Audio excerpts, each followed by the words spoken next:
So recording is already started. Sure. Okay. So today we'll be discussing about the management for the osteoarthritis knee. Definitely, first we'll be discussing a little bit about the disease and definitely the changes we found while we are seeing this patient under the ultrasound. So definitely, we all know osteoarthritis is a very common disease, especially affecting the mid to old age people. And sometimes it is very difficult to manage, and ultimately, a number of people have to go for the surgery. We are not against surgery. Definitely, that gives a good outcome for around a decade and a good relief of the pain as well. There are certain situations. Number one, this surgery is not very successful. So, if the patient is young patient, sometimes we want them to delay from the ideal time for the surgery. For during that time, we can go for the conservative management or interventional management. There are some patients who are not able to undergo surgery because of certain other problems. For those, definitely this is a good option. And there are some patients who, after the surgery, still continue having pain. So for those patients as well, the interventional pain management is the only option for the pain management. So let's start. What are the things we see in the osteoarthritis? Let's start with the symptoms. Usually, the symptoms include pain, tenderness, stiffness, loss of function, disability, deformity, sometimes effusion, and sometimes swelling as well. Depending on the stage, there could be more severity, but you should always remember that the severity grading under X-ray sometimes do not match with the patient's symptoms. There are a lot of reasons for that. Sometimes there are inflammation that can actually increase the pain. There are effusion, tense effusion that can increase the pain. So that do not have sometimes the bony changes corresponding. So what is the grading? This grading we know for long duration of time. So grade 0 is normal. Grade 1 is a doubtful arthritis, possible minor osteophytes, and a normal joint space. Whereas the grade 2 is the mild form of osteoarthritis, when there is definite osteophytes, mild joint space narrowing. Grade 3 is moderate osteoarthritis with multiple osteoarthritis, moderate joint space narrowing, sclerosis and possible deformity. And grade 4 is the severe osteoarthritis. There are large osteophytes, severe joint space narrowing, subchondral sclerosis, cyst deformity. This thing is quite common. We know for long. So we are not going into much detail of it. So this is how we can say this is almost grade 0, then grade 1, grade 2, grade 3, and definitely grade 4. Sometimes you have to look for the lateral view as well, because osteophytes sometimes can be better viewed in the lateral view. The extra changes in osteoarthritis. So if we can put in a mnemonic, we should say this loss. First, loss of joint space. It is the joint space narrowing. Sometimes it is asymmetrical. Medial joint space sometimes more eroded than the lateral. Sometimes the reverse can also occur. In most of the cases with associated with the rheumatoid arthritis, usually the lateral joint space narrowing starts first, then goes for the medial. In most of the cases, what I found is the medial joint space narrowing is more, and the patient is having varus deformity. Then comes the osteophytes. They are the bony outgrowth in the joint margins, which is formed due to the abnormal bone remodeling and increased stress over the joint. Along with there is subchondral sclerosis, that is an increased bone density, the whitening in the subchondral region. This occurs due to the increased load-bearing stress in the bone thickening. And sometimes we found the subchondral cysts, which are fluid-filled cyst places in the subchondral tissue and which are resulting from the synovial fluid penetrating into those areas and causing the cartilage erosion. Basically, when osteoarthritis, we get two type of symptoms. One is basically because of degeneration, like cartilage thinning, cartilage changes, bone erosion. So these are the basically structural damages occurring in the bone. And some we get the reactionary changes that include the synovial hypertrophy, sometimes the fluid accumulation. These are basically the reactionary changes. So, what are the main ultrasound findings what is found in osteoarthritis? So, some are the bony cortical irregularities like bone erosion, like an intraarticular discontinuity in the bone surface. It is visible in a perpendicular planes. Osteophytes, which are the bony outgrowths that can be seen. Especially if you look for the medial and lateral joint line, these osteophytes are usually very good, seen in a very good way under the ultrasound because the normal bony outline is lost with there are bony over. Cartilage changes that includes loss of normal sharpness in the margins of the cartilage. Then heterogeneous appearance of the cartilage, irregularities in the thickness will show with the normal as well as with the diseased. Meniscus, usually the meniscus is within or under the medial or lateral collateral ligament. What happens in osteoarthritis? Sometimes there could be extrusion or subluxation with or without displacement of the collateral ligament that can be found. There are tendon and ligament changes. There are coexistence of the soft tissue abnormalities. Sometimes there could be tendonitis, different tendonitis, not only single type. Sometimes there could be patience and bursitis as well. They are commonly associated soft tissue abnormalities, which are sometimes present in case of osteoarthritis. Now comes to the reactionary changes. So two most important reactionary changes that we commonly found in the osteoarthritis. One is the synovial hypertrophy, which looks like hypoechoic tissue, intra-articular tissue, which is non-compressible or non-displaceable, or sometimes poorly compressible, and sometimes in acute condition there is hyperemia. So under Doppler, that can show some Doppler it means signal. Okay, Doppler signal. For us, in synovial fluid collection, we usually see the collection in the suprapatellar pouch, and it is defined as the normal hypoechoic area which can be compressed. Remember, unless and until it is tensed, it can be compressed, and there are ballotable as well, displacable, and that usually do not show any Doppler signal. That is how we have to differentiate between a synovial hypertrophy and a synovial fluid. So there is a very common differentiation. Sometimes cartilage also needs to be differentiated from the synovial hypertrophy because all three are black. Cartilage, normal condition, it is black. Synovial hypertrophy, it is blackish. I should not say it is red black because it is also anechoic, but some strands or some visible hyperechoic spots can be visible within the hypertrophy.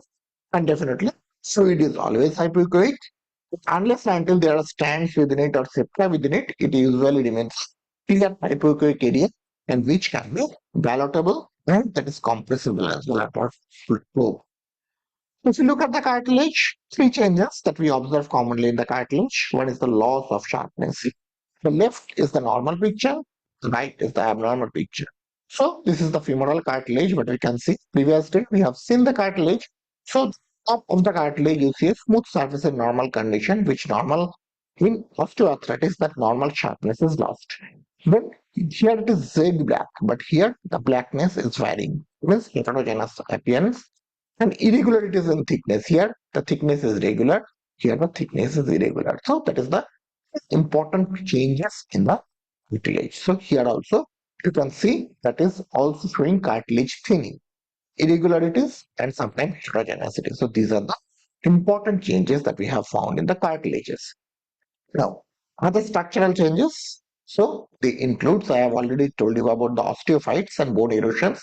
So here you can see two pictures. The left side, it is the patient with the medial joint line with osteophyte. So you can see these are the bony outgrowth in the joint line. Here also the meniscus is displaced and came out and the medial collateral ligament that has been displaced.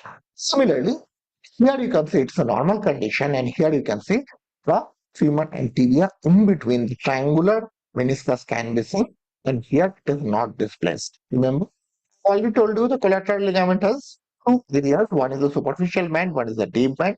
So here we can see there is no osteophyte like this and the this thing that means the cartilage, this meniscus, again the cartilage, it does not came out like this. So in osteoarthritis, these changes quite commonly found, especially because of grade 3 and grade 4 arthritis.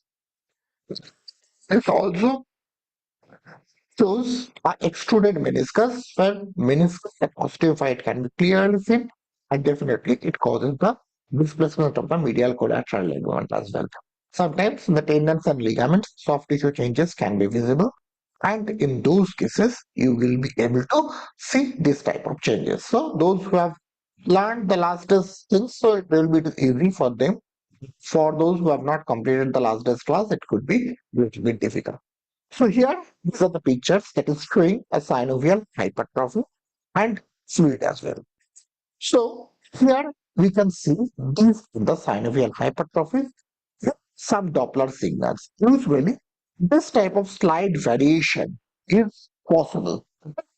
So here you can see again it reflects some structure which is non-compressible, whereas fluid is usually compressible. That's the usual differentiation. Both might be present, but in early stage due to reactionary changes, usually the fluid is commonly visible. Whereas at a later stage and in chronic arthritis, sometimes we can get this synovial hypertrophy very commonly.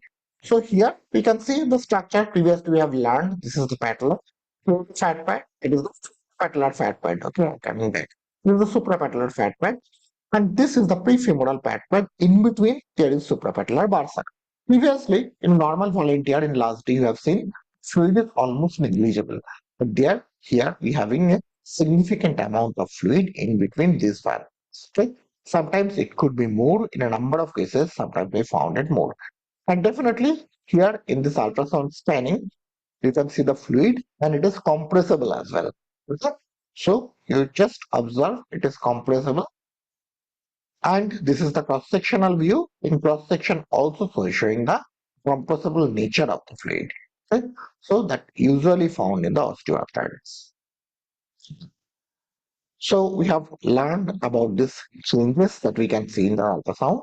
Now we'll be discussing a little bit about the management, what we commonly do. Mainly the conservative and the interventional management. Definitely surgery remains always an option. No one is against surgery, but there are a number of situations I have already told. Mainly three areas. Number one, for delaying the surgery, for the appropriate time for the surgery. Next is very important is those patients who are not able to undergo surgery. And number three, post-surgical patient suffering from the knee pain. Both the three conditions we usually go for the interventional management. First of all, the initial management, especially in the grade 1 and grade 2, is conservative, mainly with the lifestyle modification, pharmacological management. Sometimes we can go for the system devices.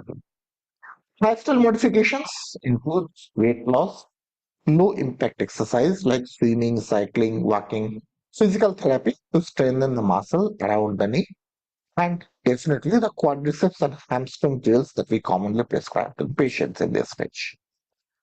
For the acute exacerbations, you can go for short course of the NSAIDs or acetaminophen. NSAID you have to choose depending on the patient's other comorbidities. Nowadays, duloxetine is a good part of the conservative management because it has been found it is approved by the US FDA for the osteoarthritic pain. Usually, low dose duloxetine, 20 to 30 milligram, is commonly prescribed in those patients for the management of pain. Topical NSAIDs sometimes given, sometimes capsaicin cream also added again for the conservative management. Regarding the supplements, evidence are not very strong. They are mixed. So it's a plus minus. You can add or cannot add in most of the cases. In most of the patients, I do not add it. But definitely, if you want, a number of physicians are using it, though the evidence is not very strong. Next, going for the assistive devices, sometimes we prescribe like the knee braces or sometimes the cane for walking in older age group patients. That actually reduces the loading of the joint and that helps in reducing the pain as well. Let's come to the intra-articular interventions. Interventions for the osteoarthritis, not only intra-articular, includes the intra-articular corticosteroid injection, hyaluronic acid injection, sometimes we call it visco supplementation. Mainly, we use nowadays the cross-linked sodium hyaluronate, which is having high molecular weight so that they can stay long time. Usually, they can be it has to be given a single dose injection. Next comes to the platelet-rich plasma injection. Again, there are a lot of plus minus here, but as time is progressing, number of studies are coming up. Though some studies have their weakness, but still it is coming in a big way and without the backup of any big corporate. So that is one of the big things that is coming up. Next comes the stem cell therapy. Still, it is coming, but definitely, till now, it has not become a part of the regular practice. Then we have the genicular nerve radiofrequency ablation that is very useful in case of post-surgical pain as well as in those patients who are unable to go for the surgery even in a hard practice. Now, which corticosteroid to choose and when to give corticosteroid? Usually, when there is acute inflammation present, we usually give corticosteroid. The most common corticosteroid used is a particulate corticosteroid. Most commonly, two particulate steroids are used. One is the Kenacort with the triamcinolone, and other one is the lipomethylprednisolone. Nowadays, there is another formulation which is known as the Kenacort Hexa or hexaconitis. So basically, it is a complex molecule that has been used in some cases. So it is saying that it can stay there for longer time, it can be used in a reduced dose, and definitely, the pain relief could be more. There is studies that have been used in the GRA, but still in osteoarthritis, its study is limited. Let's come to the hyaluronic acid. There are a number of companies. Initially, it has been extracted from the rooster, and nowadays the synthetically hyaluronate components are available. We are having mixed results, but they are typically used to mild to moderate osteoarthritis in the pain relief. There are certain studies that has been shown that using the PRP and the viscous supplementation together can improve their efficacy. Let's time to PRP injection. So again, there are a lot of, I should say, opinions regarding the PRP, but it has been found that overall the PRP is not harmful if the separate as procedure is maintained. It is very safe and can be used in mild to moderate osteoarthritis. Good results. There are a number of studies, a few I have put here, and most of the studies has concluded that they have concluded compared with the other studies like corticosteroid injection, and they have found a comparatively good result. Like here, they have compared with the platelet plasma with corticosteroid, and they have got a better pain relief and a better duration of pain relief for those patients as well. So So let us show you how to prepare PRP. There was a lot of questions. So usually nowadays what we use is this tube method with a gel separator. There are other methods as well, but let us share sound and you can show it. I'm going fast a little. Of platelets using a unique gel separation technology that has been used successfully in various medical fields. Precursor PRP kits are available in 3 variants. The kit preparation. Not going into The that, I'm kit just going into the blood collection. preparation part. First, So the first part is sanitize the the blood injection collection site part. with alcohol swab. Then, using the butterfly needle, draw 8 ml venous blood into the precursor tube. Gently shake the tube and mix blood with sodium citrate anticoagulant for 5 to 6 minutes to prevent aggregation. Insert precursor tube and balance tube onto the opposite sides of the centrifuge after ensuring the tubes are appropriately balanced.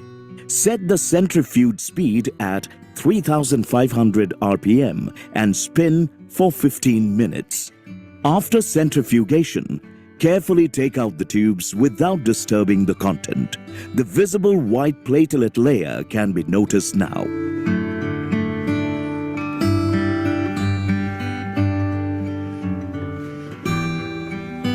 Now, the next step is PRP extraction.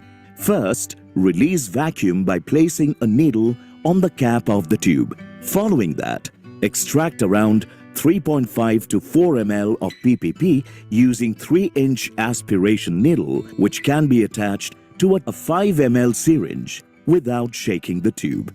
After the removal of the needle, gently shake the tube to begin suspending the platelet layer with the remaining plasma. In order to ensure that the platelet layer is entirely suspended, use 2.5 ml syringe and take out the total amount of PRP and gently release onto the walls of tube as shown in the video. Check for dissolution of white layer. Finally, Aspirate the complete amount of PRP, around 2 ml, into the same syringe. So there are multiple tubes, so it is not necessary that one tube is good enough. Sometimes we use two or more tubes for the more volume. And intraarticular injection is very simple. Let us show you a video of intraarticular injection. So basically, we do in the suprapatellar area when we do in a transverse view.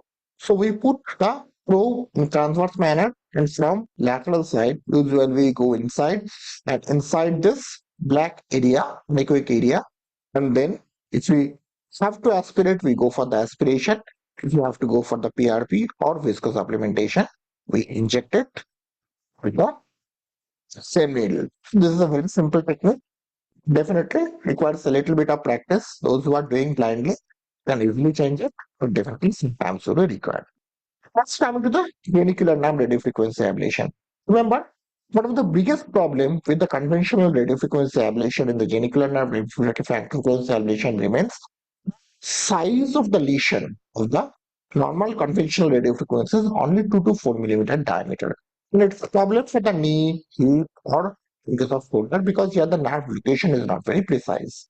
So what is that? Usually there is cooled radio frequency. It is helpful in those conditions. So what is cooled radio frequency? It is basically a technique by which we are reducing the tip temperature to 60 degrees so that the tissue temperature is higher and a larger lesion is being produced. So where we do lesioning? Basically, we do lesioning in the genicular nerves, usually in the medial, lateral, superior. Basically, there are four areas. From four areas, the branches comes: lateral genicular nerve, superior, infero, lateral genicular nerve, sphero-medial genicular nerve, sorry, sphero-medial genicular nerve, infero-medial genicular nerve. Among those, usually three nerves are lesion. There is a branch of saponin, sometimes lesions, but most of the time I do not do it, but in rest of the cases, I usually go for the three areas. But why this area is left? Can anyone tell? That the inferolateral branch is not lesioned.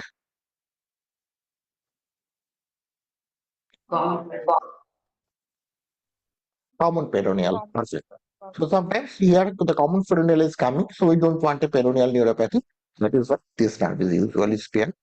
Remember, the pain relief is not absolute, but definitely it can help to reduce the pain score for the patient, and at least he can or she can go a better life rather than this. And definitely it can be done in post-operative cases as well. If there is not manageable, the pain is not manageable, this radiofrequency can be done.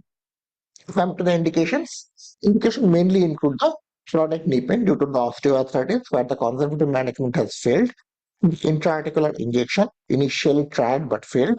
But in those cases, they are not the surgical candidates, and definitely the patient who have already undergone surgery. So these are the candidates. The procedure is very simple under the image guidance. Initially, most of the studies were under the fluoroscopy. Nowadays, it has been found under the ultrasound, we can see much better. Actually, we can see the genicular arteries, sometimes the genicular nerves as well. So we look at those nerves, and especially in those cases, we go for the lesioning. The result under ultrasound is much better than fluoroscopy. This is our experience, but needs more study to establish these things. So here is the video for the genicular nerve block. Basically, we are looking at the genicular artery and we are going close to the genicular artery. Okay.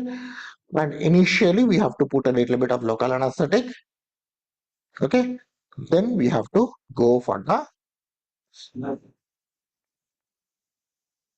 cold radio frequency. Okay. So similarly, we have to go for the medial superior branch as well.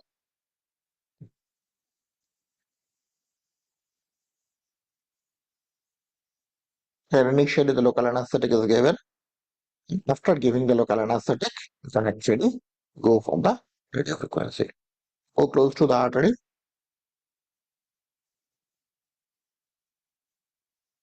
Okay. And then the lateral branch, superior-lateral branch.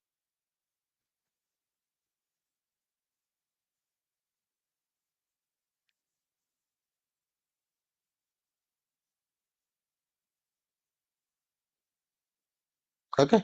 So the most important is finding the genicular arteries. And on the studies, it has been found it is effective till 6 to 12 months. And some can get a even longer lasting relief, as we commonly see. The conventional radiofrequency can give up to a pain relief after 5 years. So it is sometimes possible. And definitely, sometimes reduced pain gives a little bit improved mobility, and this procedure can be repeated if the pain recurs. So that is one of the most commonly done procedures in those conditions, especially in patients who are not eligible for surgery or the patient who have already undergone surgery with having the pain. The limitations, definitely, this procedure is not out of limitations. Pain relief is temporary, it's not permanent, and nerves may degenerate over time. The outcome sometimes could be variable. Not all patients have significant pain relief. And in a few cases, like one patient we have done, so I have found initially the pain relief is good. The patient is having better pain relief. Already because of the pain, there are a lot of atrophied muscles. So I have to go for a physiotherapy for long patient to make work. Next, there are risks, though risk and complications are very, very rare. They include infection, bleeding, and sometimes there could be nerve damage. Here, as we are studying the lateral inferior branch, in other areas there are no important nerve, chances of nerve damage is very less. This is one of the Becker's cyst, though we'll be discussing it today. This is one of the video, the Becker's cyst aspiration, because the patient is having a tensed and painful Becker's cyst. So initially we have done a PRP with visco supplementation, but still there was no anterior knee pain. But when I examined, there is a Baker cyst for 6 months. So we have aspirated that painful Baker cyst, and the patient was very good. So sometimes there could be possibility associated tendonitis, synovitis, or Baker cyst formation could be possible in those cases. Then you can actually go for the treatment of this. This is, I think, already I have shown in the last day. So injection for the prepatellar bursitis. And last day I have shown you one of my cases where we have done actually aspiration. But here it is already organized an old case, so there is nothing to aspirate. So in those cases, we have actually injected the corticosteroids and then chemo. So this is few procedures that I have shown. So if you have any questions, you can ask me. Otherwise, we'll be going for the next part.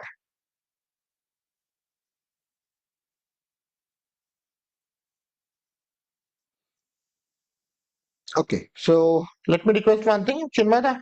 Can you please show a little bit about the main key areas in osteoarthritis? I think it will be a good revision of the last class because we have covered most of the part, Okay. but key areas, mainly the cartilage, the suprapatellar area, and the genicular branches. Sujan. Sujan. Sujan. Okay, just a minute.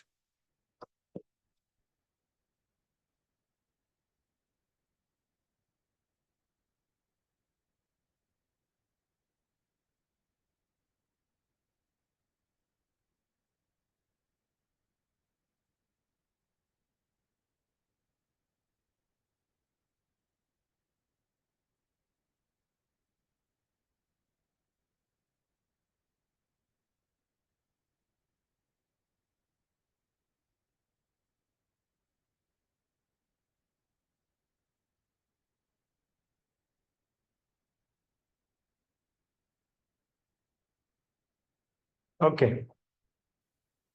Uh,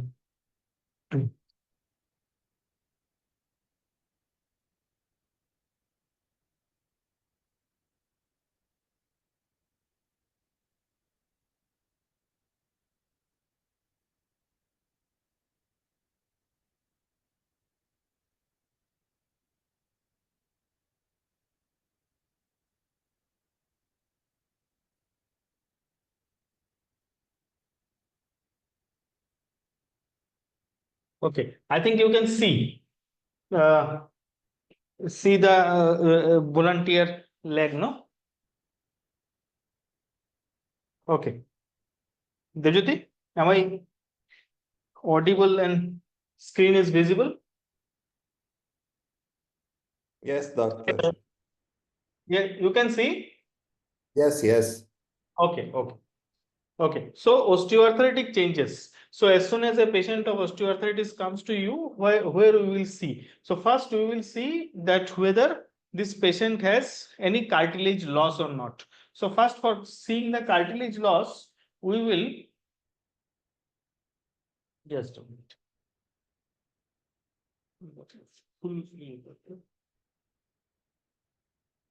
So we will flex the knee of the patient in this way, and then we will just see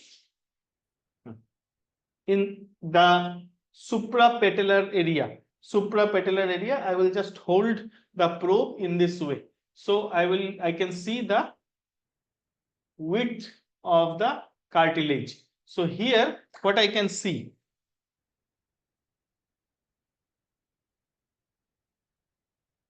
Okay, I will hold like this. So right side of the probe, right side of your screen is medial side. Okay, so here what we can see is, okay, this side, right side is the medial side of the patient. Left side is the lateral side of the patient. So what we can see is these are the condyles. Okay, these are the condyles, and this is intercondylar area. And this is the hyaline cartilage, articular cartilage. So here we can see the width of the cartilage and the regularity of the width of the cartilage. In general, whenever there is a osteoarthritis patient, most of the time it is the medial compartment. In maximum cases, it is the medial compartment which is affected. It can also affect the lateral compartment, it can affect all the compartments, but we will see that whether this cartilage width in the mainly the medial compartment, whether it is all right or not. So here you can see clear regular width of the hyaline cartilage. So this is one point we will see while evaluating a osteoarthritis knee patient. Okay, so this is a normal cartilage. Now comes second point. Second point is we will see the joint lines. Joint lines are most of the time it is tender joint lines. So medial joint line is most affected, and lateral joint line also can be affected, but medial joint line is maximally affected, and patient develops a varus deformity. Okay, so this is the joint line. So what we will see here in the joint line, here left side of the patient is the cranial side, and right side of the picture, it is the caudal side. So we understand that this side is the femoral side and this side is the tibial side. So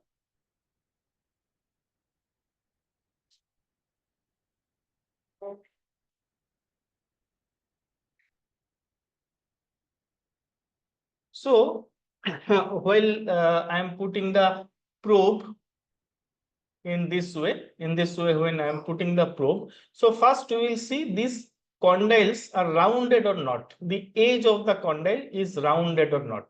So both the areas, the condyle of the femur and also the head of the tibia, so both should be rounded. It should not be osteophytes are very easily understood that whether there is osteophyte or not. If there is osteophyte, then it will be like this or it will be like this. Okay, so this area should be seen. So this is one thing. Second thing, there can be a small cartilage line here, even here. This two small cartilage line also can be there, but that is not important here. In this joint line, we will see whether osteophyte is there or not. And second part is this side, this is the triangular meniscus. Okay, this meniscus should be at the level of the periosteum of both the bones. It should, with dynamic movement, we can see that whether it stays there or with different flexion and extension, it protrudes like this, or even without dynamic examination also, if it protrudes like this, then we will say it is a degenerative change. So again, you see,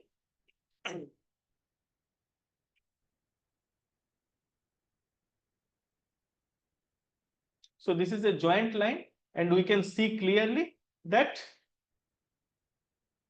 here you see that this is this triangular structure. This is the meniscus. So this part is a different tissue, and this meniscus fibrocartilage area is a different tissue. Okay, this is a triangular fibrocartilage. Okay, this is meniscus. From here it is different, but here it is. So if I can hold it, okay, okay. So I think I'm more or less visible now. So this is the meniscus area. Okay. So even with the dynamic examination, you will see that whether it stays within the joint, within the bony margin. So I am doing a dynamic movement.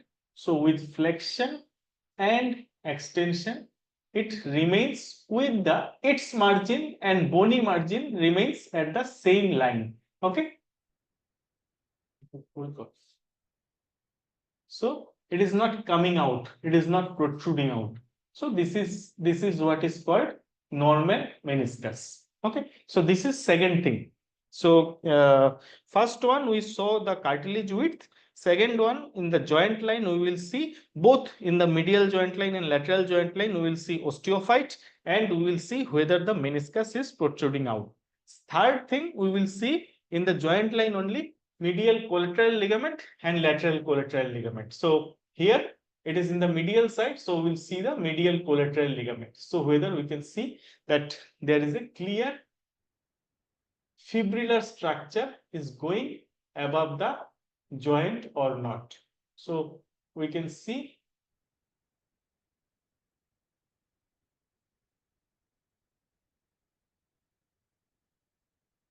actually this probe is not that high powered, but still.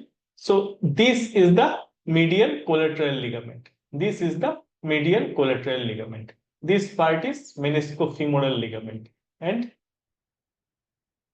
so this fibrillar structure, this clear fibrillar structure, so this is the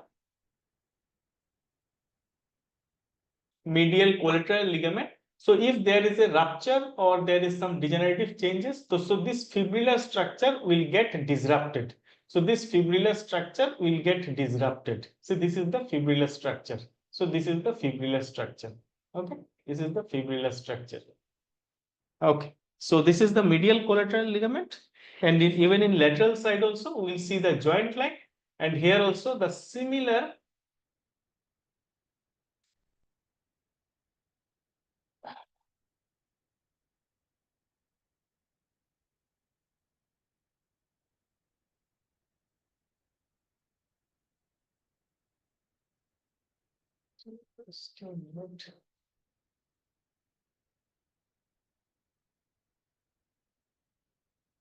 So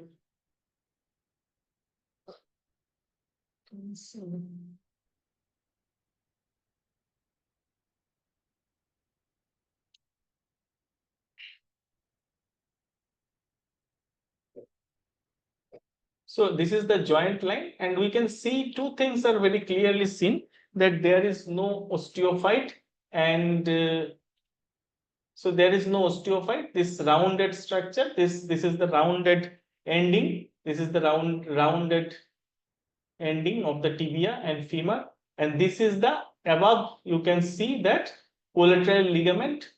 So this fibrillar structure we can see. So this part I will show you. So here also meniscus is not very clearly visible here, but okay, we'll show when we show the lateral part. So this much only for seeing the osteoarthritis patient.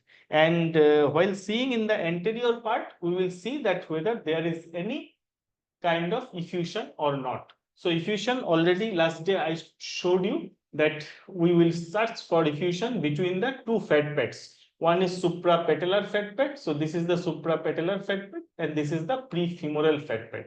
Okay, there is articularis genu muscle below. So this part is fat pad, this part is fat pad, and continuation of between this fat pad we will see. So this part is the recess, and if there is a fluid, we will see effusion here. Okay. So these are the finding in osteoarthritis knee.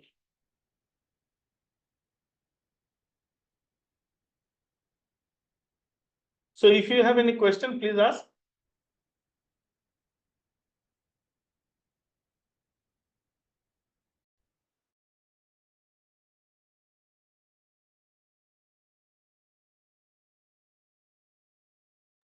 Devjyoti, you can start.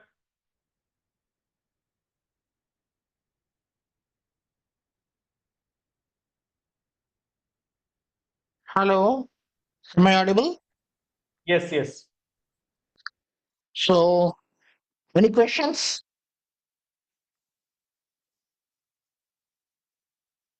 No questions. So, let's go for a little bit. Go to the quiz.com.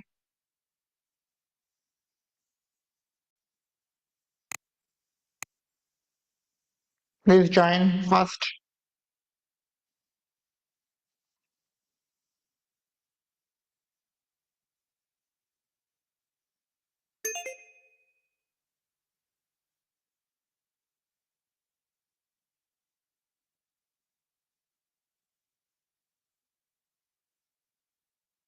Hello, am I audible? Yes, yes, you are audible. Only one candidate. No one have joined. Mama Street. Quick, slow.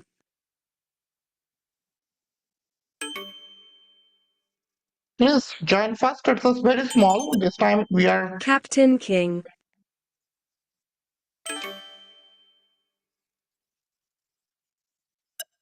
Lovely boat. Unlucky boy.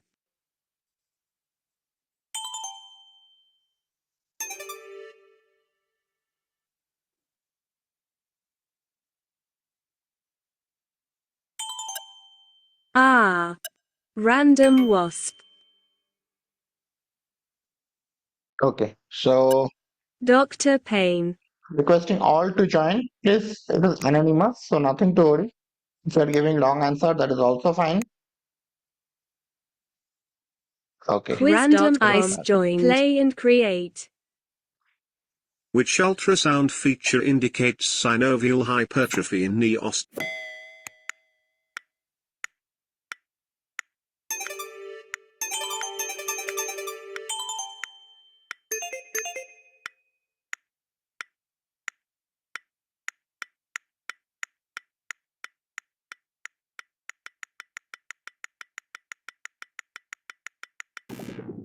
Hypoechoic intra-articular tissue, poorly compressible with Doppler signal.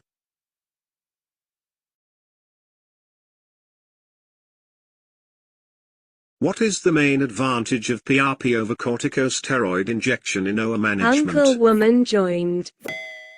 Captain King joined.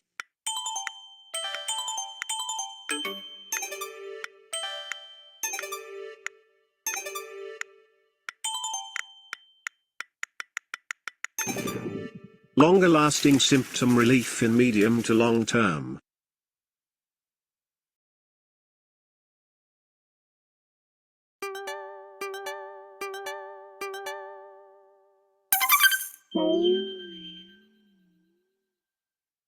Which ultrasound finding indicates cartilage degeneration in OA?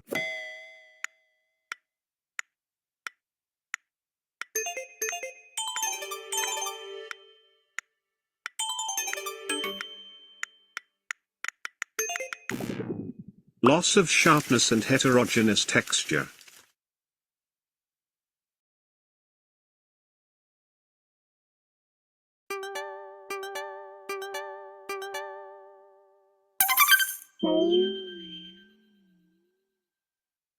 What is the function of hyaluronic acid injections in OA knee treatment?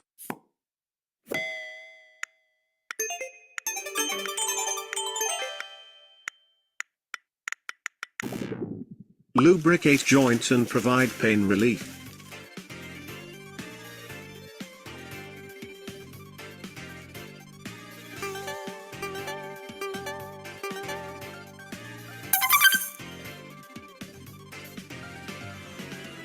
Which ultrasound finding best represents a reactive change in OA knee?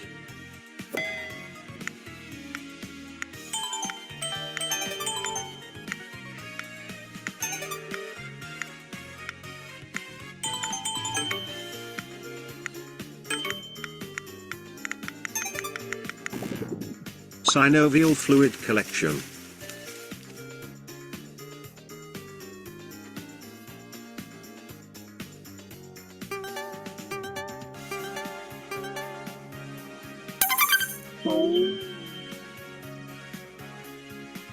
Final question. Double points. What is the primary mechanism of genicular nerve radiofrequency ablation?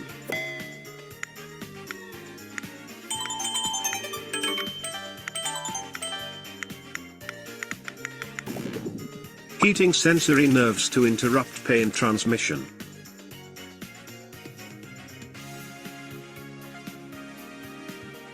So let's see who is at the top. Third place. Random Ice. Second place.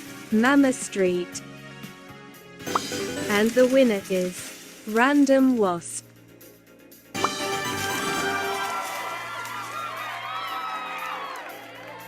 Okay, so who is random wasp? I am. So what's your name? Carrie. Okay, congratulations. So let's go for the next part. This is the posterior part of the knee as well as the lateral part. So posterior and lateral part of the knee, main posterior part is a little deep.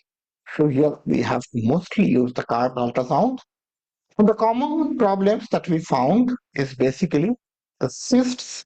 It may be Baker's cyst, it may be ganglion cyst commonly. Cyst most commonly occur in the posterior part of the neck. Then there could be swelling or masses that can actually press on the peroneal nerve that can give rise to a peroneal neuropathy. Sometimes there could be tendonitis like the biceps, or sometimes there could be bursitis as well. So these are the common problems that we encounter in case of posterior knee. So let's start with the Baker cyst. What is Baker cyst? Basically, it is the cyst in between the medial head of the gastrocnemius and the symmembranosus. So there is a bursa, and what happens here? Sometimes it can be idiopathic in children, but in adult it is mostly associated with the conditions like rheumatoid arthritis or osteoarthritis. Here the fluid enters to the bursa in a one-way valve-like mechanism, and knee flexion increases the intra-articular pressure, pushing the fluid into the fluid-filled bursa, and but with extension, the fluid actually do not go into the rectum. So ultimately, in those conditions, this bursa is swells up, and sometimes it could be tense, and there could be long-lasting pain along with the swelling. Let's move to the next slide. So basically, what are the common presentations? Sometimes it could be asymptomatic, presenting only with a swelling, no major pain. Sometimes it could be felt as a lump, along with the tightness and some discomfort, even without pain. Sometimes it can mimic DVT, sometimes if it is ruptures. Associated conditions, which include the meniscal tear, sometimes there could be ACL tear, and sometimes other changes, osteoarthritis, rheumatoid arthritis, these are possible. So basically, here sometimes will become thin and painful, or sometimes it can get infected as well. So how to diagnose? First of all, first line diagnosis is definitely the ultrasound. So when we check in between the area between the medial head of gastrocnemius and the membranosus, it's actually a comma shaped small area with a mild fluid in it, but there it becomes a lump and within fluid filled cavity. So there is a fluid between these two structures, and sometimes there could be rupture, root bodies could be there. MRI, definitely it is superior to diagnosing the deep pathologies, and it can detect the communication with the joint, loose bodies, and the internal structure within the joint as well. Other modalities, sometimes we can do X-ray CT, but definitely a better way is ultrasound and MRI. Sometimes arthrography can be done to demonstrate the joint and cyst communication. So what are the common sonographic findings? Cyst is located deep to the medial head of the gastrocnemius and in between the semimembranosus. This is usually smaller on the superficial body, neck has been seen in the transverse plane with slight knee flexion. There could be variation of the cyst which may extend inferiorly into the calf or the behind the distal femur. There could be complex cyst which may show echogenic debris, septation, and sometimes loose bodies. So this is a patient where actually we have found two findings. One, we are looking at the upper portion. See, in the upper portion, that was the cyst actually. Yeah, there are dual pathology in those cases. So I am again taking. So you can see here at the upper part, we can see the cyst. Okay, so this is basically the Baker cyst, and the patient is having a second pathology as well. There is a hematoma within the medial head of the gastrocnemius. So from top, we have scanning and coming down.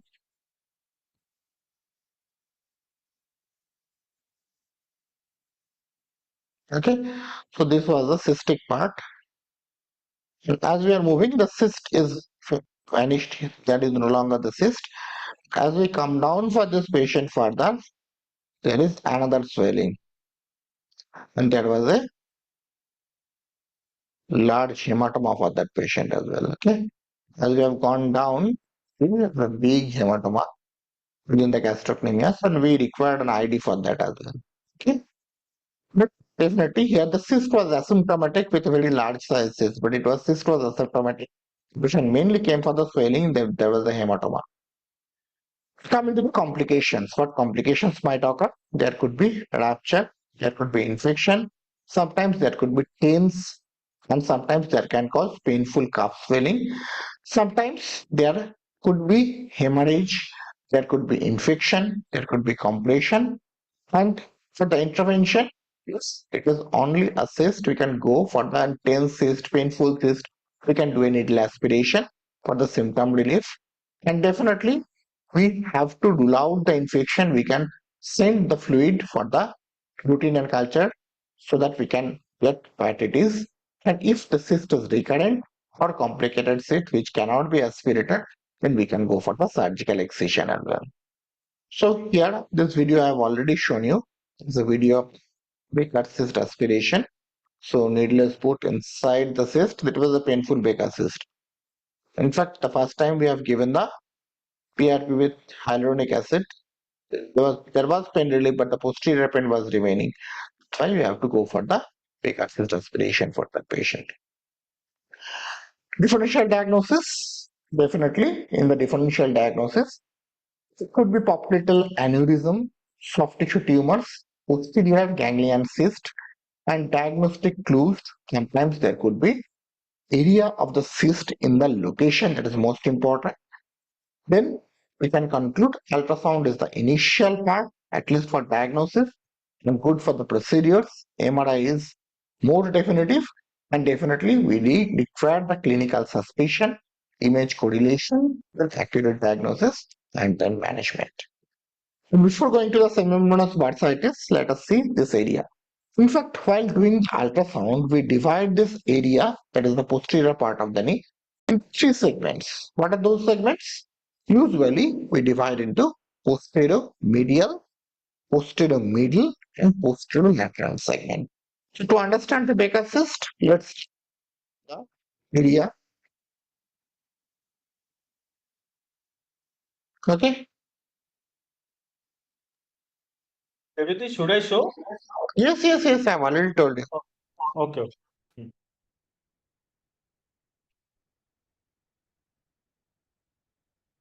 Okay.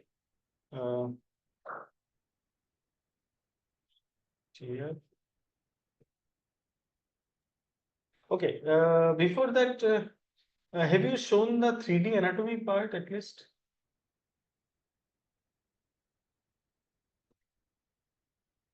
It will be easier to understand the structures. Okay.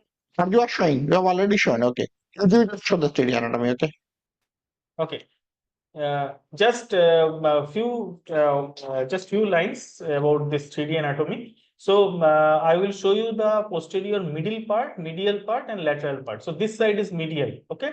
I think you all can see my screen, isn't it? So this side is medial side. What are the things we are seeing? We are seeing one muscle, semitendinosus, and beneath that there is another muscle, semimembranosus. Semitendinosus, beneath that semimembranosus, and this is the medial head of gastrocnemius. This side is medial head, this side is lateral head.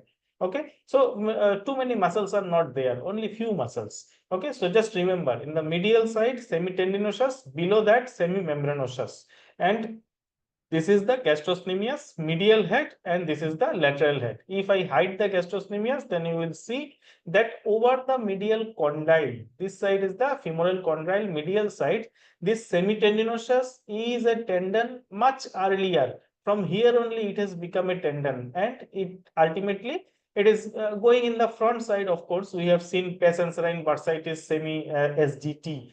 So T for tendinous, semitendinosus, but we do not need that much. So here it is a tendon. We will see the semitendinosus as a tendon, and semimembranosus also will become a tendon here over the condyle. So over the condyle, what we will see? We will see semitendinosus, semimembranosus, and we will see the medial head of gastrocnemius. Okay, and so let me complete the medial part first.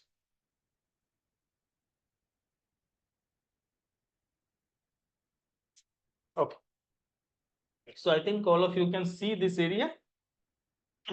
Okay,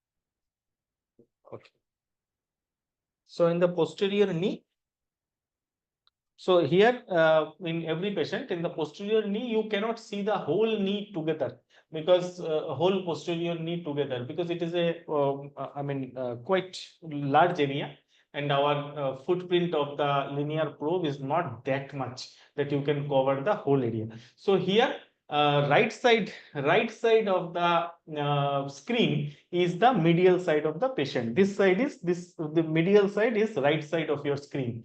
I will just move the probe like this. I will just move the probe like this. As soon as I move, suddenly I find a rounded structure and a bit superficial. Okay, so this is the rounded structure and a bit superficial. If I go down, then also it is deep. Other bony structures are deep. If I go a bit high up, then also bony structures are deep. But suddenly at some point, I will get this rounded structure. And above this rounded structure, I will get a cartilage line, small cartilage line. So in the medial side, I know it is in the medial side. So medial side, rounded structure and cartilage. So what can it be? Anyone? What can it be? Medial epicondyle. Medial epicondyle.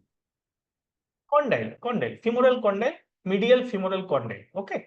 So this is the medial femoral condyle, and above that, this much is cartilage. So this is, you can say, a landmark area.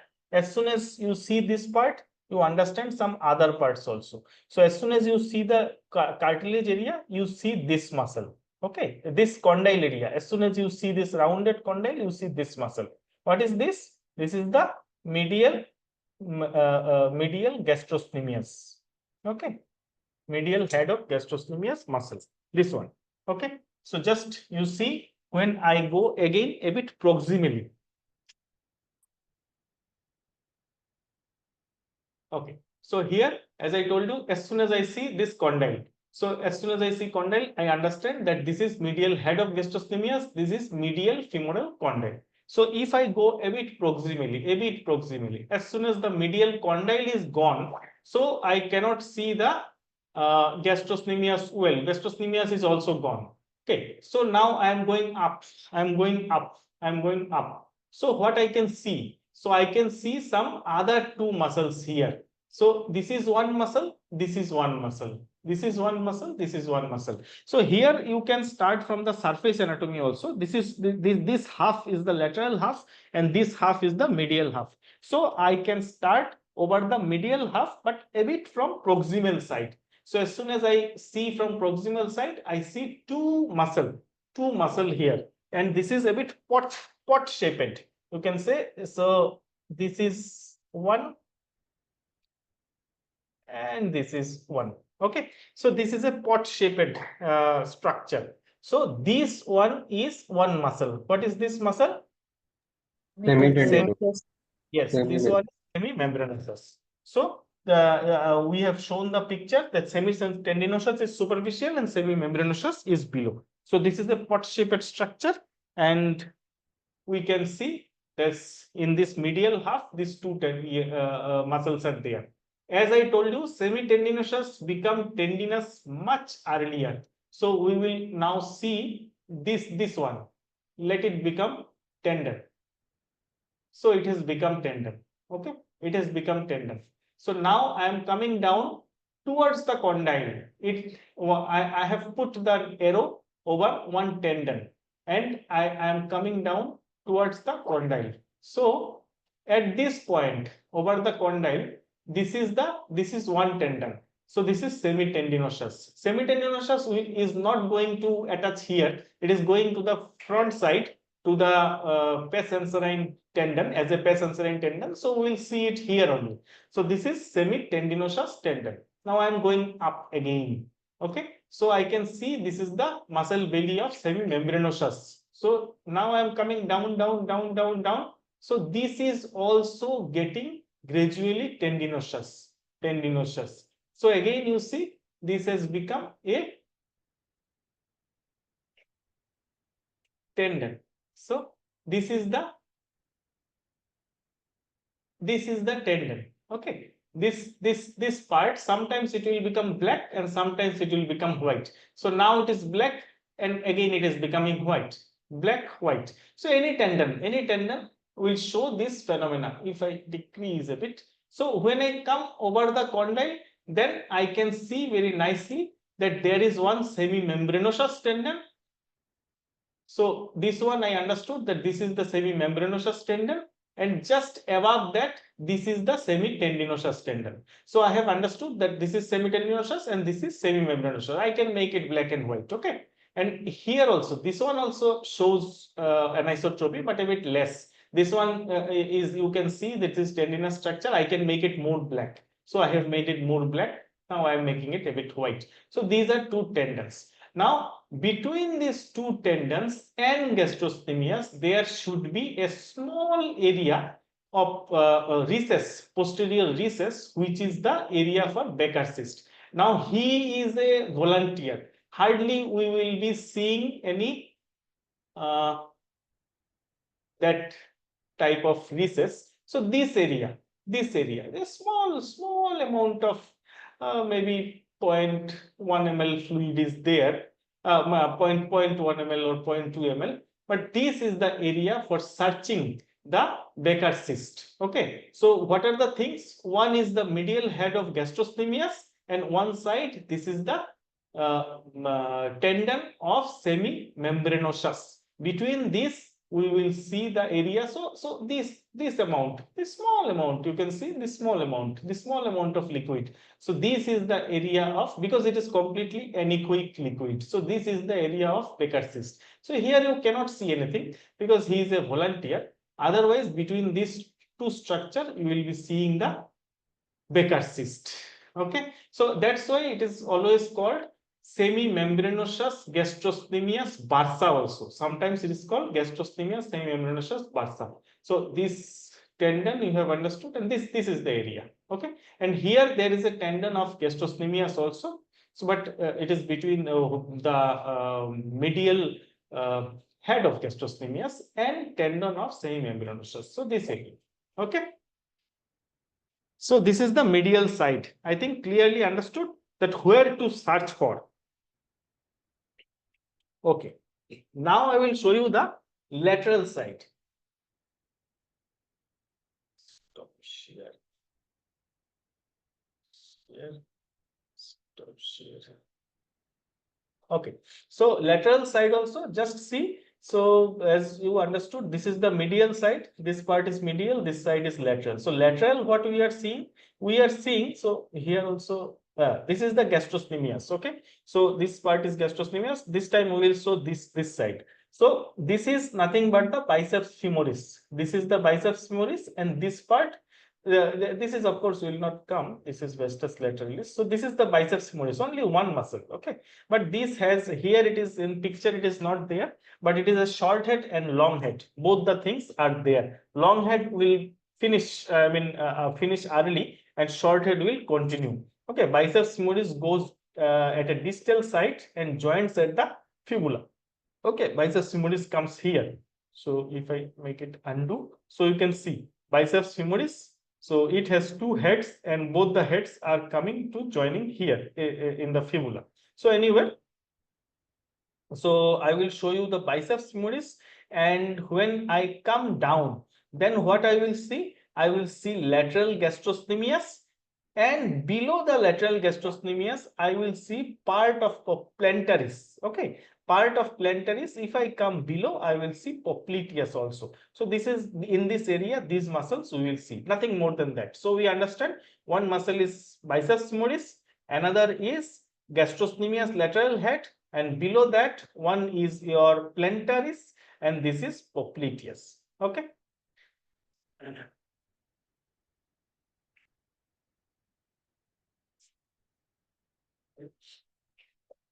So here also let me show you that. So medial side I showed you. Now I am coming in the lateral half.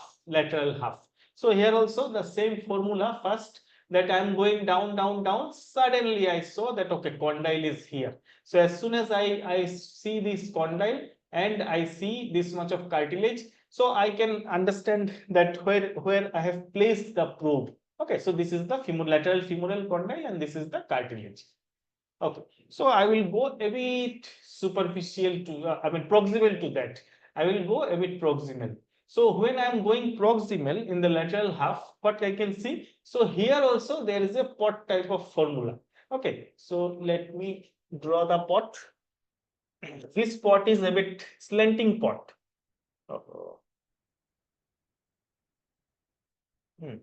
So this is one, and this is one. Okay, so this is the slanting pot, and this one is long head, and this one is short head. So just try to identify.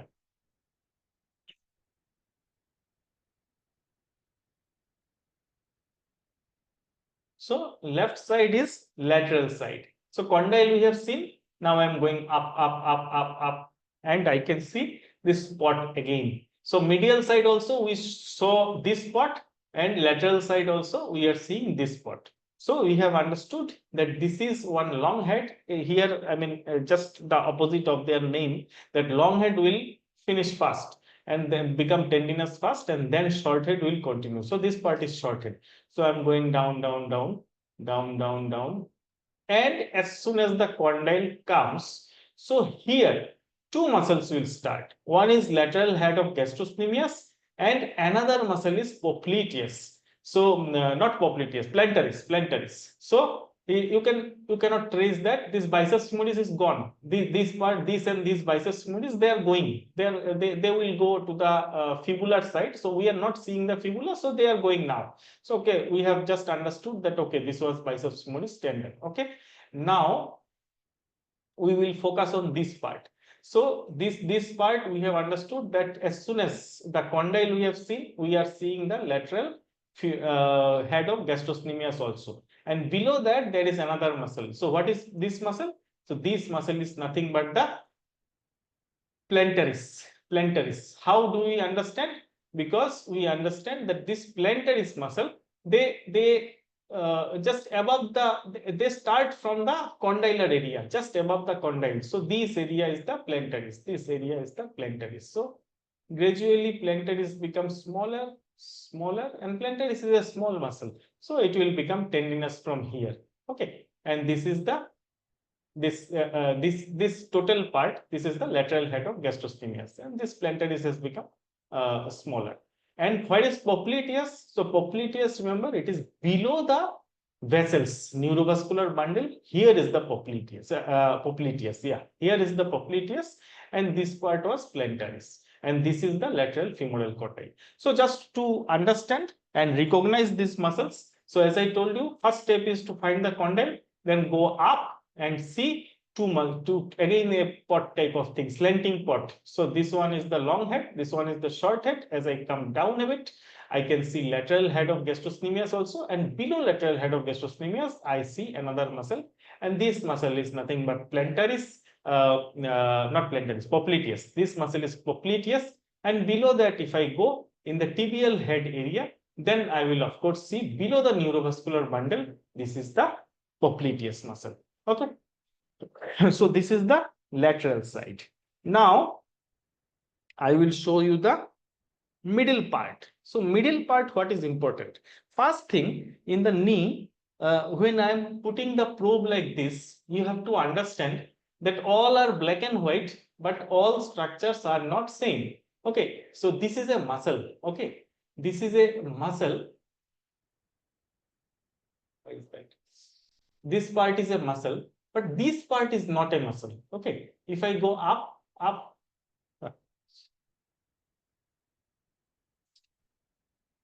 so left side is lateral side and right side is medial side. Anyway, so this part, this middle part, this part is not muscle. This is muscle, this is muscle, these are muscles, okay? But this middle part, a bit, black color is a bit less, okay? This is a bit hypoechoic. I mean, a bit less black color. No? So what is this part? This part is fat, nothing else. This part is just fat. This part is loose areolar tissue fat, this middle part. Okay. And these are muscles. These are, if you see carefully, then you will understand that these structures and this is a bit different. Okay. So this is fat, loose areolar tissue. So in this loose areolar tissue, I will search for the neurovascular bundle. So we can see one vessel very nicely. So what is this artery? Anyone? Popliteal artery. And if I just make my probe a bit, I mean light way, if I hold it very lightly, then I can see the vein also. Vein is above and artery is below. So popliteal artery vein. So when I am seeing popliteal artery vein, I must see the nerve also. So here I can see one nerve. Of course, here one nerve and here one nerve. This is after. So you see, just I am going up and these two will come together. So this part is the popliteal sciatic nerve. And if I go now a bit distally, so this will divide. So just divided. One is gone here, one is gone here. Again, divided. So this has gone here, this has gone here. So there are two nerves. So you know it very nicely, I think, that which nerve is what. This is the sciatic nerve after division. One is tibial nerve, one is peroneal nerve. So this peroneal nerve, you have to search at the margin of the short head of biceps. So you can see that this is the peroneal nerve in the margin of the short head of biceps. Okay, I show you again. So two nerves, you can see if I go a bit more proximally, it goes deeper also, but then it remains one. Then gradually I am coming distally, it becomes two. So tibial nerve, common peroneal. Common peroneal, for common peroneal neuropathy, you can go for hydrodissection in this area and decreasing the depth, and you can see. So this is the common peroneal nerve. Common peroneal nerve along the short head of biceps. So at present you can see condyle. So you are seeing the lower part of femur. So here is my arrow is over the common peroneal nerve. Now condyle is gone. So you are on the joint. Okay. So now again another bone has come, and my arrow is over the peroneal nerve. So this bone is tibia. So another bone has come. So this is nothing but fibula. So over the fibula, it is just going here. So you can, so here, this part is the nerve. It is a bit difficult to perceive for you, but then we can perceive. So this is the nerve. It is just crossing over the fibular neck, not the head. So this is the nerve. If I come again proximally, up. So you will be able to see. So this is the nerve, this is the nerve, this is the nerve, this is the nerve.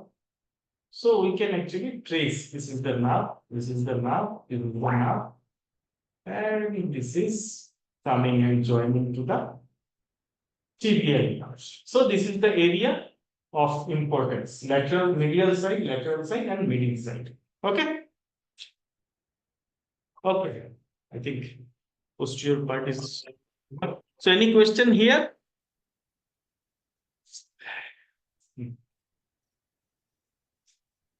Hello. Yes, yes. Any question you can ask?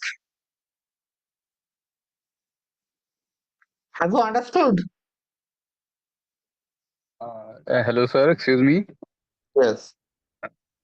Sir, can we have the 3D view of the nerve and vessels as well as at the popliteal region, just for the better understanding?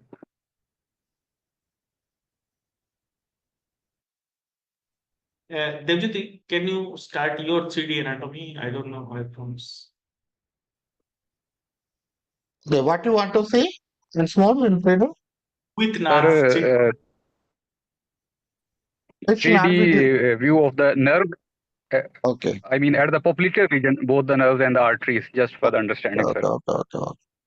So basically, if you want to see only the nerve and only the artery, because what happens if you are switching on all the systems, then it becomes a little bit clumsy. So let us see, show you. So the nerve is a superficial nerve, what you can see above. It is the posterior femoral cutaneous nerve. It's a branch of the tibial nerve. Okay, I'm hiding the superficial nerves, superficial vessels, so that You we have can. not shared. Devjyoti, you have not shared your screen. Okay, I'm not sure. Just one second. Okay. So here, one nerve I have hidden, the superficial area. This is the posterior cutaneous nerve of thigh, which is again a branch of the tibial nerve, sorry, sciatic nerve, which comes from above. Okay, tibial component. Next, we are hiding the muscles. So this is the which muscle? Which side is this? Lateral or medial? This is the lateral side. So lateral side, it is the biceps, which is long and short head. So let us hide the biceps. On the medial side, we have two muscles. One is the semitendinosus and the other one is the semimembranosus. So let us hide those muscles. And so once we have hidden the muscles, we can see the vessels and the nerves. So basically, sciatic and the two components, that is the tibial and common peroneal. So they goes from the above downwards as a whole nerve sciatic. So in the lower part of the thigh, it divides into its two branches. This is the tibial and this is the common peroneal. Common peroneal gives small cutaneous and muscular branches. Then it goes and it winds round the neck of the fibula, and here common peroneal moves anteriorly, dividing into its two branches. That is the deep fibular nerve and the superficial fibular nerve. Fibular is equivalent to peroneal. So this is the deep peroneal nerve and this is the superficial peroneal. From here, basically superficial continues in between two compartments of the muscles, in between the anterior compartment and the peroneal compartment. So does the deep peroneal nerve go deep and then it emerges here at the in front of the ankle. So when we'll be discussing, we'll be showing it as well. So that is how these two nerves are going behind. Okay. Now the concept is clear. Yes, sir. Really clear. Okay, but one thing you should note when we are tracing this nerve, usually this nerve, tibial nerve, and the common peroneal nerve do not remain in the same plane. After the division, usually the common peroneal nerve initially goes slightly superficial, then it goes further lateral, and then it reaches the neck of the fibula. So once it is divided, just try to follow. Peroneal nerve is moving slightly superficial from there. Okay, so let's continue.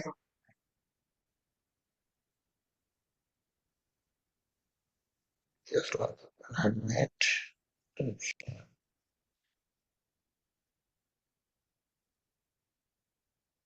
So the next cause of pain is basically bursitis of the semimembranosus. And remember, bursitis of the semimembranosus are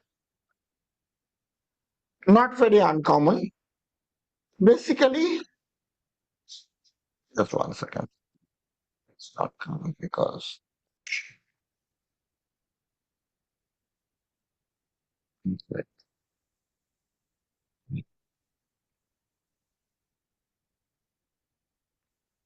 again there will be seeing fluid around the center.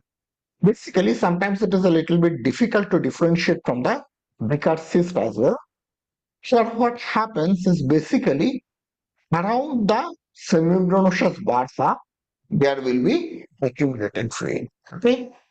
So sometimes it becomes a little bit difficult to differentiate it from the Becker cyst. Usually, here the fluid will be all around the tendon, like the biceps tendinitis we have seen. So similar way, this is the semimembranosus bursitis. So ultrasound, anechoic fluid around the semimembranosus tendon, which is oval, with the distended bursa between the tendon and the tibial cortex, and ultrasound guided injection is usually preferred by the brain puncture, and here mostly we go for the aspiration. Okay.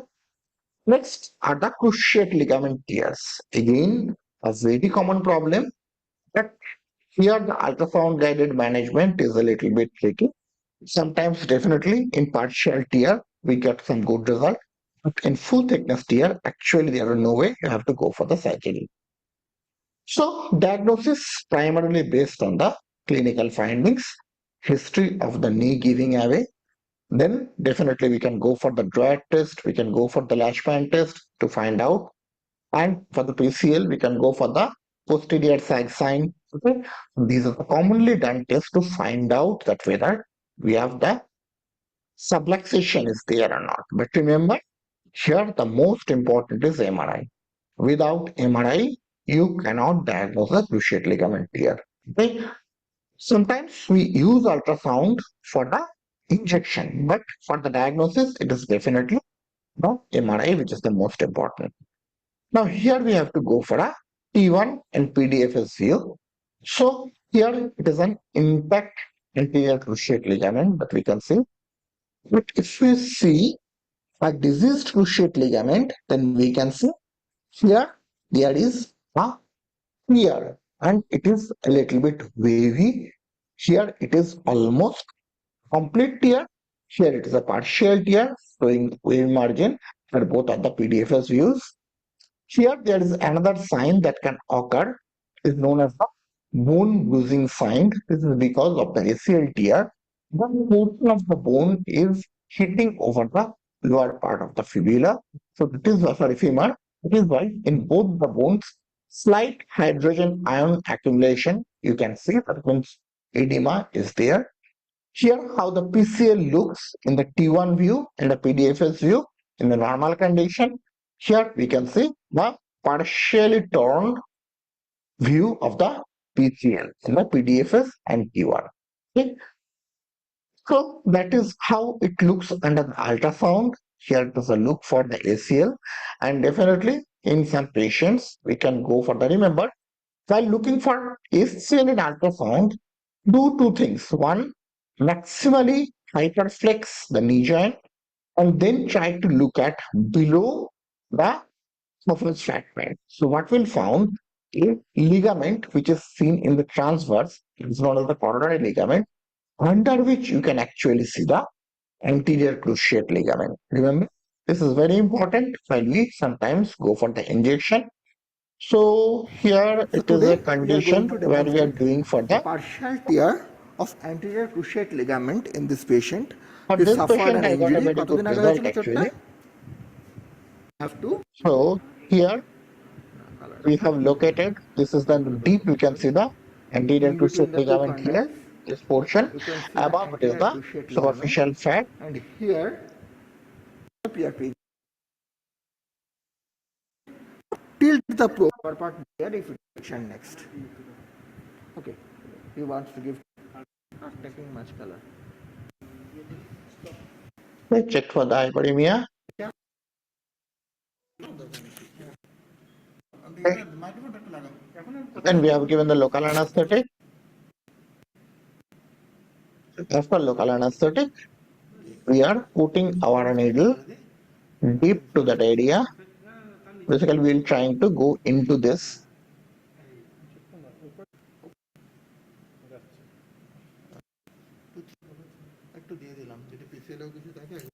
Okay.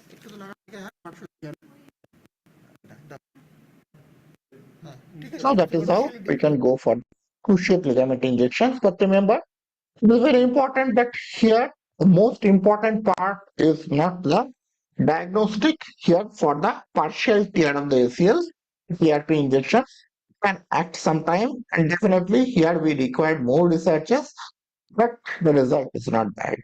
Now coming to the lateral collateral ligament injury. So lateral collateral ligament actually it extends from the femur to the fibula. Okay. So lateral collateral ligament injuries are less common than the medial collateral ligament because the most of the injuries are from the lateral side. So ultimately they are affecting the medial collateral ligament. Sometimes it can result from the varus stress to the knee, and this is often associated with the ACL fracture and other intra-articular injuries. And here it is the lateral collateral ligament which is extending from the fibula to the femur. Okay, and here you can see a normal lateral collateral ligament. To see a normal lateral collateral ligament, we have to put a little pressure so that it otherwise it's a wavy and a small ligament, unlike the medial collateral ligament, so that we can see it better. And definitely here also in diagnosis, the preferred modality is MRI. Ultrasound is good for because in if we have to do any procedure, complete or partial tear injection, then we have to go for the ultrasound imaging.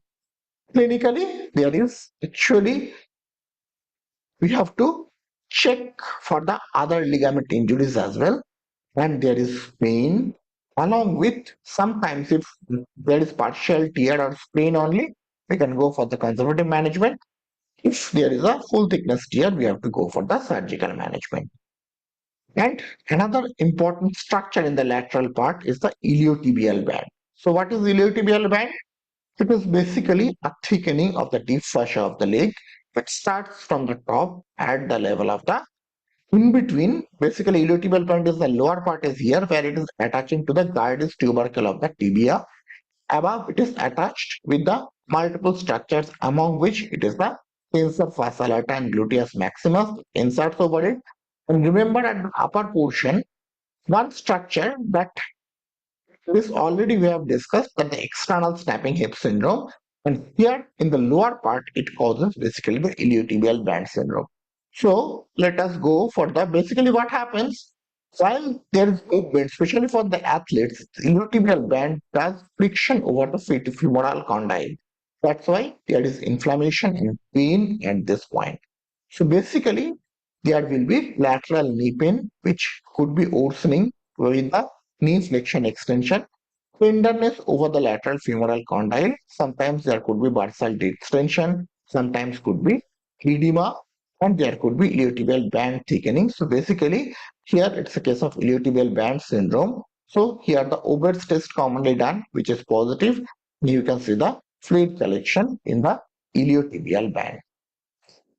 Diagnosis is usually by the clinical suspicion, especially for the sportsman, and the palpation and the ultrasound guided examination. Differential diagnosis could be tendinopathies, tear of the biceps, hamstrings, popliteus, and ultrasound is definitely helps in the diagnosis and the management. Last but not the least is the peroneal narrow neuropathy, which is another problem. Sometimes it could be associated with the swelling, cyst, compressing over the peroneal nerve, and if they are manageable under ultrasound, you can actually aspirate and you can give the relief for the patient. And in ultrasound, you can see the flattened or compressed site and fusiform swelling over the nerve. And here we have to manage according to the cause. So if it is a cyst and aspirable for the decompression, we can go under the ultrasound and we can decompress. Otherwise, if it requires a surgical management, we have to go for the surgical management. Okay, and there could be possibility of the traumatic peroneal neuropathy as well. These are the common pathologies on the lateral side. And Dr. Chinmara will be showing you lateral part of the knee.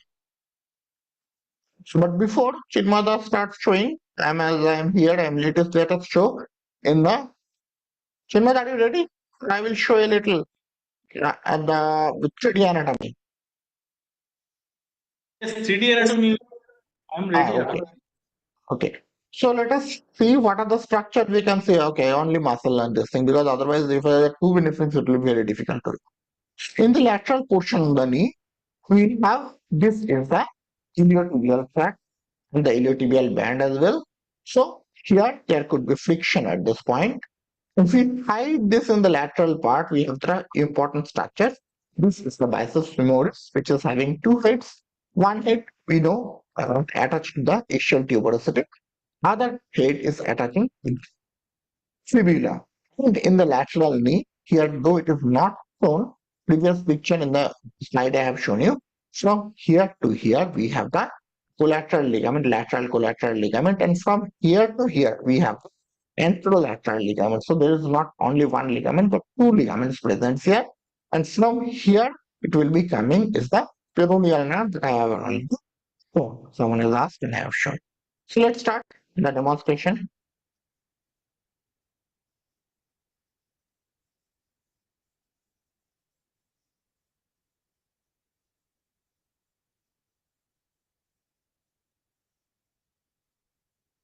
Okay, so you can understand. So three structures. You will see three structures. Though two structures are important, third one is not important.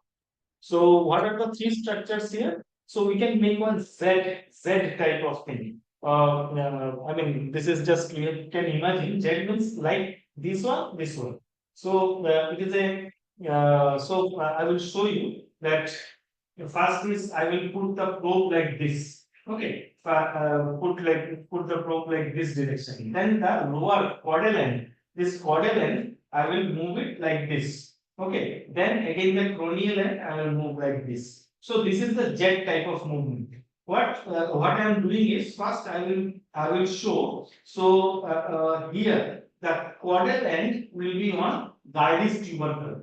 Gardis tubercle of tibia. Gardis tubercle is palpable. You palpate on your own knee. First you palpate the middle part of the knee, which is the midline of the upper part of the tibia, which is the tibial tuberosity. Then come laterally, and you see another small tubercle in laterally. Okay, so this tubercle is Gardis tubercle. And then you come more laterally, you find the head of fibula. So up to here, which is the Gardis tubercle, from here I will put the probe like this one, and caudal end will be on the Gardis tubercle. So I can see the long axis of iliotibial band.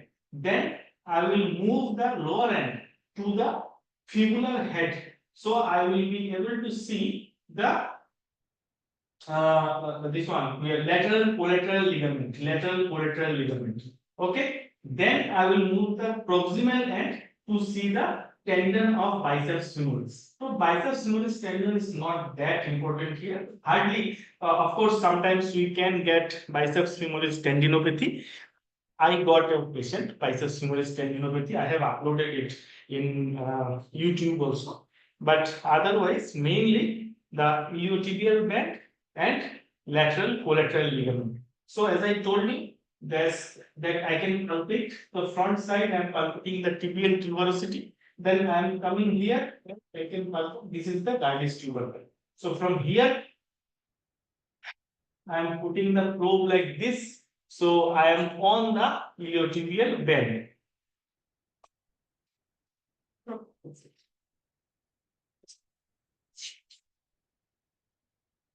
So iliotibial band also have a bird beak appearance of its insertion.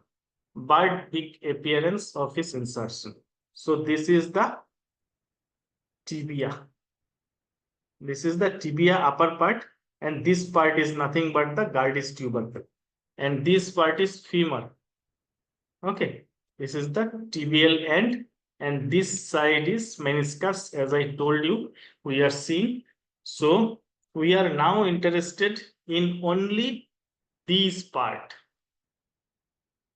So this is for iliotibial band. If there is a hypoechoic area in this area, there is a swelling in this area, then we will say that this patient has iliotibial band syndrome. It can have some insertional iliotibial band syndrome also, insertional tendinopathy type, but then mainly it is in this area. There is a hypoechoic swelling we find, and it causes pain just above the knee. Okay, so this is the iliotibial band. So here proximal part is the cranial part, and caudal part, right side. Right side of the screen is caudal side, left side of the screen is cranial side. Okay. Now I am fishtailing the caudal end towards the over the head of the fibula. So I can palpate the head of the fibula here. Okay. Both the things you can palpate. So I am palpating it here. So in this picture, actually in this picture, three bones are seen. What are the three bones? One bone is, this is the femur, this part is tibia, and this part is fibula. Okay, so I keep it like this. So now my target is to see the lateral collateral ligament. Okay, so this is the femur, this part is tibia, and this part is fibula. Fibula we can palpate, so you understand that this has to be a bit superficial. Then tibia. Now this is a fibrillar structure. This is a fibrillar structure. So this is lateral collateral ligament. Lateral collateral ligament, characteristically, it is hypoechoic. Here it is seen hypoechoic and a bit lax. And you cannot see the whole ligament at a time. You have to see part by part. So it is a bit lax ligament here. Okay. So it is like that only. So again you see, and now I'm putting it on the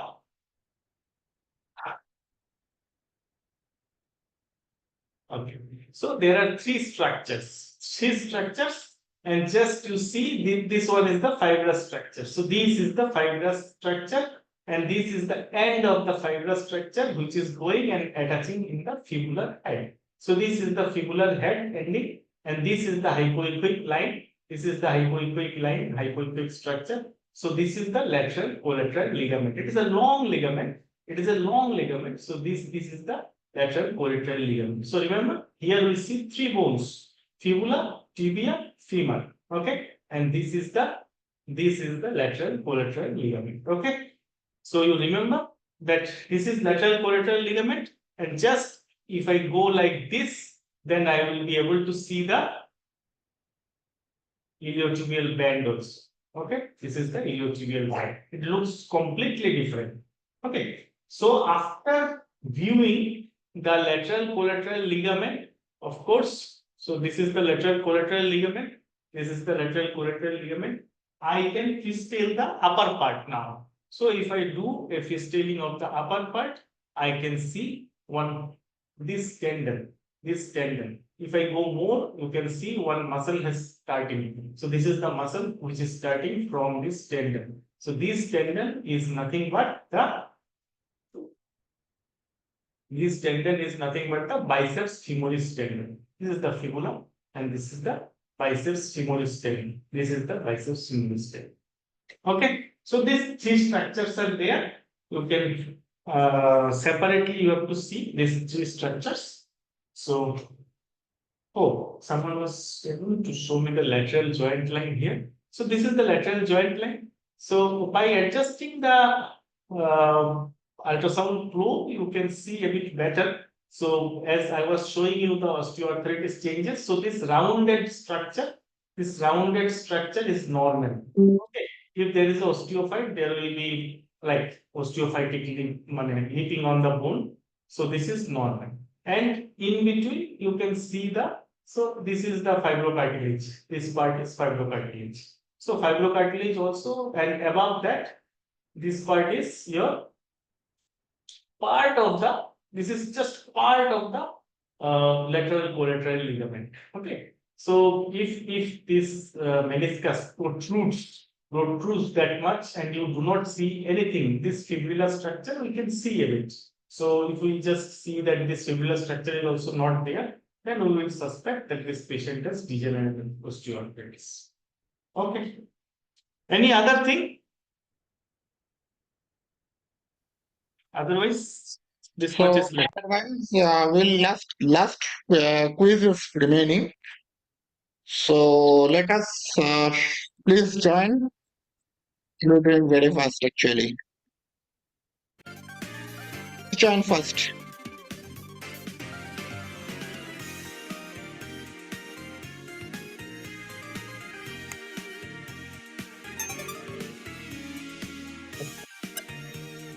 Captain King.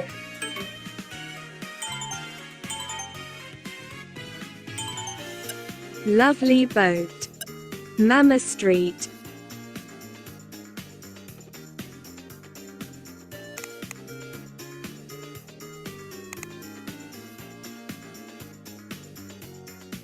Okay. Anyone joining in today's bit? I'll just start. Uncle Woman. Okay. Anyone trying? Cool Unknown. Okay. Okay. So let's start. Quiz.com. Random I slay and create.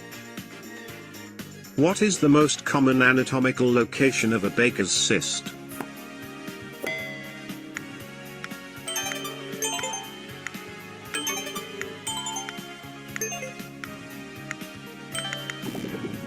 Between semimembranosus and medial gastrocnemius.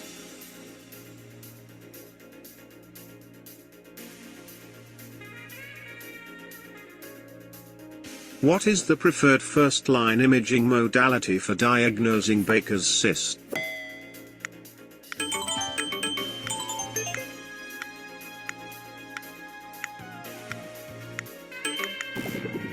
Ultrasound.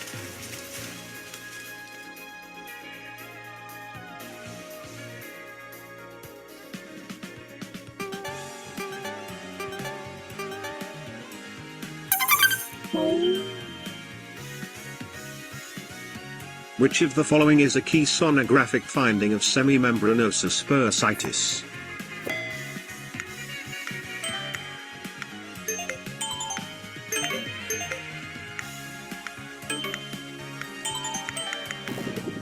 Anechoic fluid around semimembranosus tendon.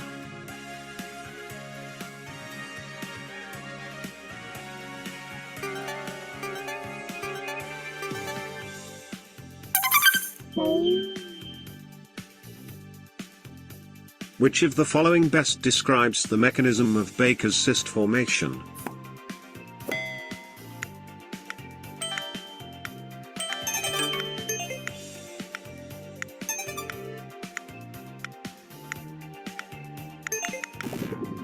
Joint fluid entering bursa via a one-way valve mechanism.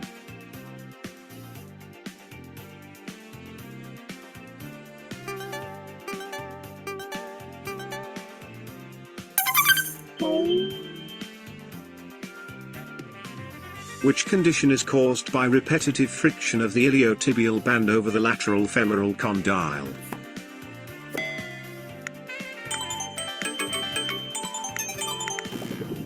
Iliotibial band syndrome.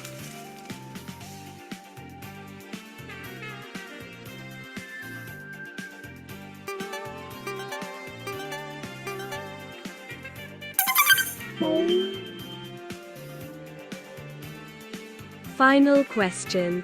Double points. Which test is used to provoke pain in iliotibial band syndrome during physical exam?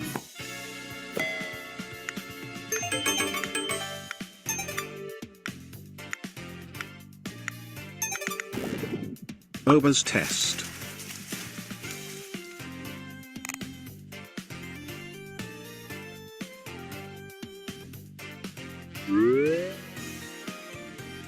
Third place, Mama Street. Second place, Uncle Woman. And the winner is Captain King. Who is the Captain King today? I'm Sarika. Okay, congratulations. Okay, so let us finish for today. And if you have any question, you can ask next day. Just at the beginning of the class. Today we are a little late. So next day we'll start with the anchor. Thank you. Yes, sir.